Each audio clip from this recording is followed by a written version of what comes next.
À l'époque, c'était le capitaine Yamisuke Hiro qui venait au sanctuaire englouti et posait sa main sur les membres du Taureau Noir pour les rassurer, car il est le capitaine du Taureau Noir, celui en qui tout le monde avait confiance. Et même si la situation était désespérée, il ne devait pas s'inquiéter, car le patron du Taureau Noir était là.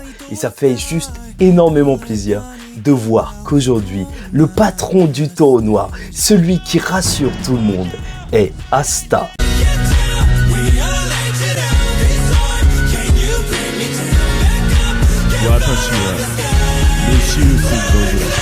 Mesdames et messieurs, ici Chage et on se retrouve aujourd'hui pour la review du chapitre 365 de Black Clover, 500 ans de solitude. Et avant tout, je vous arrête une minute, essayez de deviner le sponsor de cette vidéo qui m'aide à payer les factures. Voilà, vous avez quelques secondes. Black Desert On et ligne Black Desert Online. Et s'ils m'ont contacté aujourd'hui, c'est pour vous parler de la dernière extension qui amène à découvrir la Terre du matin radieux. Durant cette aventure périlleuse, vous rencontrerez une crise qui déchaîne la région, serez accusé à tort d'actes répréhensibles et donc contraint de prouver votre innocence. Et pour tout vous dire, ce qui m'a motivé à vous parler de ça, c'est le fait que l'architecture de cette région est inspirée de la période médiévale coréenne, Joseon. J'aime les cultures, j'aime l'ambiance, c'est parfait. Les boss uniques, tout droit sortis de contes et légendes traditionnels coréens, vous donneront du fil à retordre, mais sont surtout magnifiques. Bref, même si vous commencez le jeu, pas d'inquiétude puisque les joueurs de niveau 1 peuvent choisir directement de commencer par cette région comme point de départ. Allez, retour à la vidéo et merci à Black Desert Online. Et bien sûr, il y a des critiques au niveau de ce chapitre, comme quoi c'est une copie de Naruto encore et toujours. Mais t'inquiète pas, à la fin de ce chapitre, je serai honnête, je vais faire mes vraies critiques sur celui-ci. Et en soi, en termes de dessin, la tension est extrêmement bien retranscrite. Et tu ressens les émotions, hein, faut pas se mentir, ça marche extrêmement bien. Mais commençons directement et rentrons dans le vif du sujet. Avec Secret qui doit être protégée, parce que ça y est, on a la confirmation, elle a scellé les blessures de Grey et de Gauche et même des membres du Taureau Noir, étant donné que sa magie lui permet de bloquer ça, sceller ça, mais donc de ne pas soigner comme par exemple Grey le ferait, et ça fait que c'est juste pour gagner du temps. Et en plus de ça, bien sûr, la douleur est aussi scellée, c'est pour ça que le Taureau Noir va continuer de se battre, même ensanglanté, même complètement défoncé, et bien sûr, il faut que Secret soit protégé, sinon c'est aussi Grey et Gauche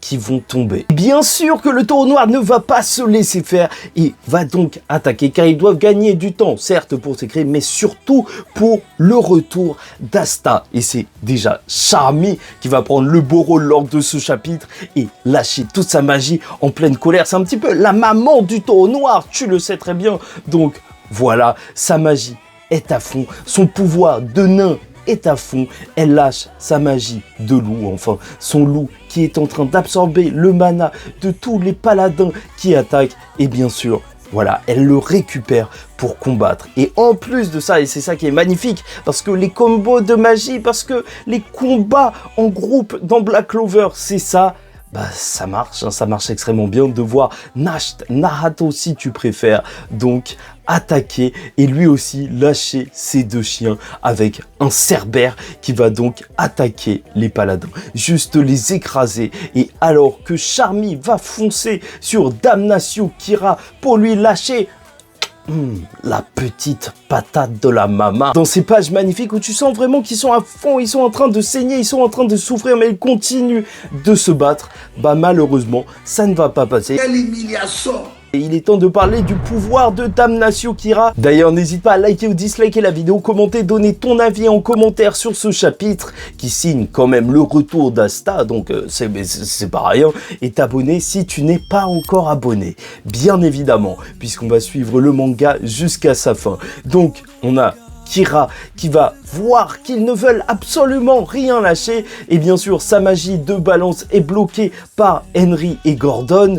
Donc là, il est temps pour lui de sortir son deuxième attribut magique et de juste faire tomber Charmy, alors qu'on comprend rien du tout. On les voit juste tomber, Charmy et compagnie. Qu'est-ce qui s'est passé en réalité? Vu que c'est un paladin, il a un démon purifié en lui et il a eu un grand démon un démon suprême, Baal, donc un des démons de l'arbre de Qliphoth, qui lui octroie une autre magie. Si déjà un démon suprême, c'était trop compliqué à vaincre pour juste une personne, hormis peut-être pour Yuno et Asta, alors là, dans un paladin, en plus avec Kira, bah oui, c'est juste ingérable. Et déjà, ça veut dire qu'en théorie, il ne reste que 2 démons qu'on ne connaît pas dans l'arbre de Qliphoth, donc très hâte de les voir, sachant que Astaroth, je te le rappelle, il avait la place de Megicula, puis il est sorti du monde des démons, on ne sait comment, on ne sait pourquoi, enfin si, peut-être pour aider Lucius. Et on apprend tout simplement qu'il a une magie d'atmosphère. Mais qu'est-ce que ça veut dire? Franchement, j'ai rien capté. Non, ce n'est pas simplement une magie de vent,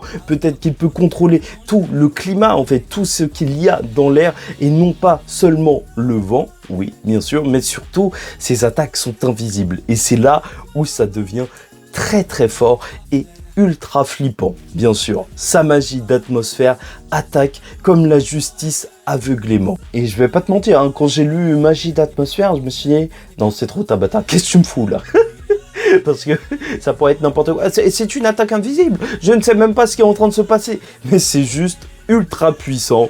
Et donc on en vient à la grosse partie de ce chapitre qui est composé de dessins magnifiques, de cette montée en tension qui est de plus en plus grande et qui surtout se concentre sur Secret. Car Secret, elle le dit, quand elle était Nero, donc ce petit oiseau, elle avait une mission. Durant 500 ans, elle a attendu. Une fois que l'empereur mage, le premier empereur mage était mort, Lumiel, alors elle n'avait que cette chose en tête, réussir sa mission, quoi qu'il arrive, et ensuite elle pourrait mourir. Mais en rencontrant Asta, elle a commencé à avoir l'envie de vivre. En rencontrant Asta, elle a commencé à se rapprocher des membres du Taureau Noir. Et ça y est, c'est devenu comme une famille pour elle.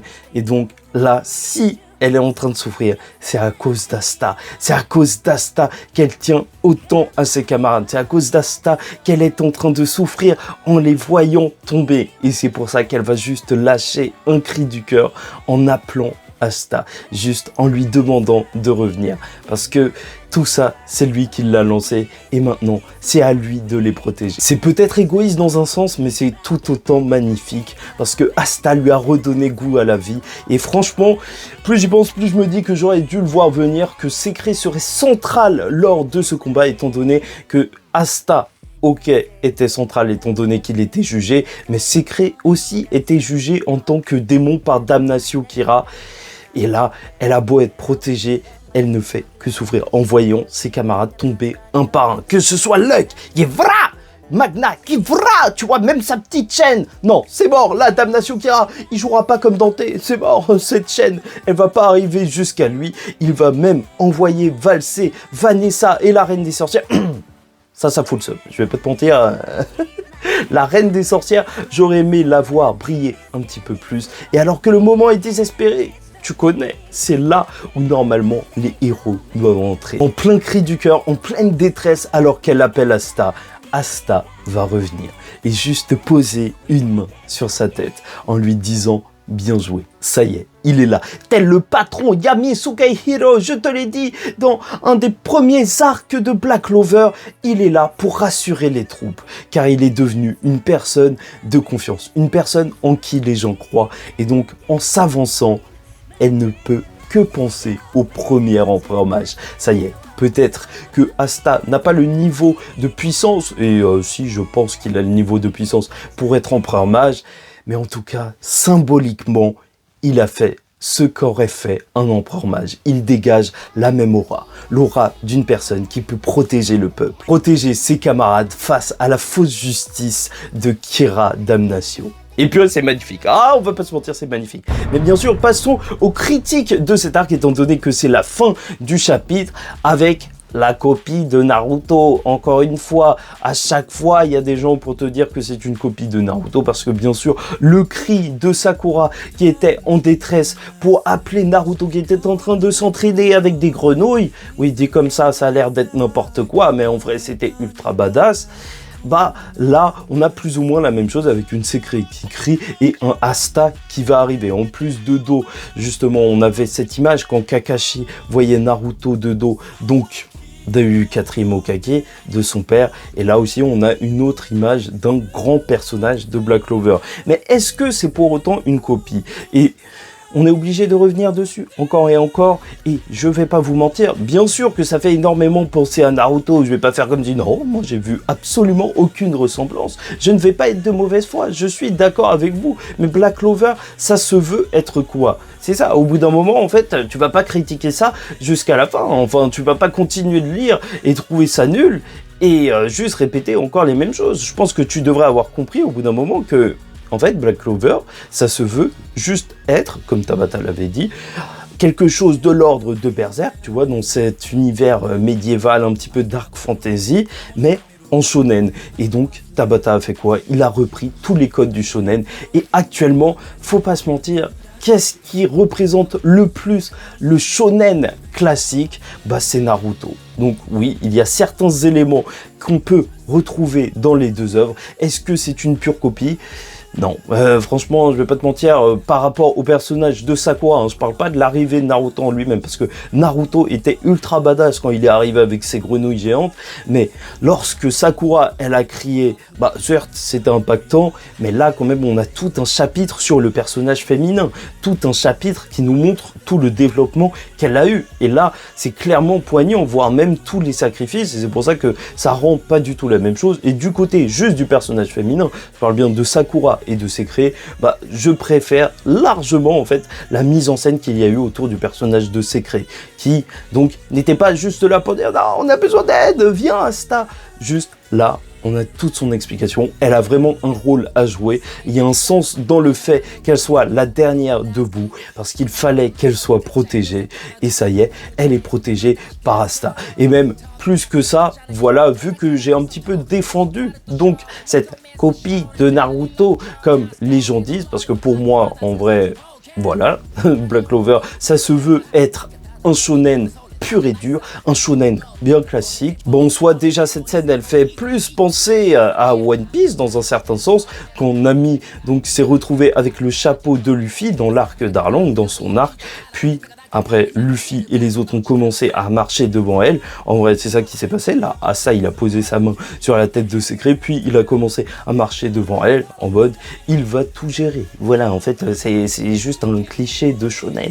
Qu'est-ce que tu veux? Oui, je te dis pas que c'est le truc le plus original du monde, et j'ai jamais dit que Black Clover était la série la plus originale du monde. Je n'ai jamais vu ça ailleurs. Non, pas du tout. Mais c'est juste un classique bien fait. Bien sûr, tu as le droit de ne pas vouloir regarder une série classique, tu as le droit de critiquer une série pour son côté classique, mais au bout d'un moment, quand ça fait partie de son ADN, bah, ça commence à devenir un petit peu lassant d'avoir encore et toujours les mêmes critiques. Enfin bref, moi, du côté de mes critiques personnelles, bah, vous savez que personnellement, j'avais fait la théorie d'Asta qui passerait par le monde des démons. Non pas que ça me plaise énormément, mais c'était juste que ça pouvait rallier différents éléments du lore. Donc, qu'il y ait une mer noire dans le pays de Yami et qu'il y ait un passage dans le royaume de Clover. Voilà, ça pouvait passer par là. Et en fait, là où ça me dérange un petit peu, le retour d'Asta, c'est pas que la théorie se soit pas réalisée, mais le réel but de ma théorie, c'était pas forcément que Asta passe par le monde des démons, mais c'était surtout que ça permettait même au cast principal d'avoir un petit peu plus de temps pour respirer sans le personnage principal, un petit peu plus de temps même pour être développé. Là, j'ai un petit peu peur que voilà, donc en gros, on passe pas énormément de temps sur les autres personnages. Et on a vu la reine des sorcières tomber, donc malheureusement, je pense qu'on les verra pas. Bon, on dirait que j'ai un mauvais ressenti sur le chapitre, alors que pas du tout. Moi, je l'ai trouvé juste excellent, mise en scène qui marche extrêmement bien, peut-être classique, mais efficace dans tous les cas, et surtout bien réalisé avec des dessins servis par Tabata. Juste magnifique, un parallèle avec le début de Black Clover. C'est ça qui est plaisant aussi quand on lit Black Clover, de voir tous les petits détails, de voir tous les petits parallèles. Parce que si tu es fan de Black Clover, alors t'inquiète pas, Tabata te récompense. Et c'est dans ça en fait que la série est agréable à suivre. Bon, bref, globalement, le chapitre 365 de Black Clover est un cri du cœur. Secret était seule, mais elle a appris à aimer chacun des membres du Taureau Noir. Et elle est protégée par eux. Car si elle tombe, ils tombent tous. Même s'ils sont plus faibles, même s'ils sont en sang, ils doivent continuer de se battre, combiner leurs sorts, se donner à fond pour ramener le gardien noir de Clover. Mesdames, Ignacio Kira est avec Baal, le démon suprême purifié. Armé de sa magie d'atmosphère, rien ne résiste à son jugement. C'est donc dans un cri du cœur désespéré que Secret demande à Asta de revenir. Et aujourd'hui, il se dresse et est regardé comme Yono face à Lucius. Un véritable capitaine de compagnie, le capitaine du Taureau Noir. Celui qui sauve ses camarades, mais surtout celui en qui ils ont confiance pour être sauvés. Et cette confiance qu'on lui porte, c'est peut-être ça, être un empereur mage.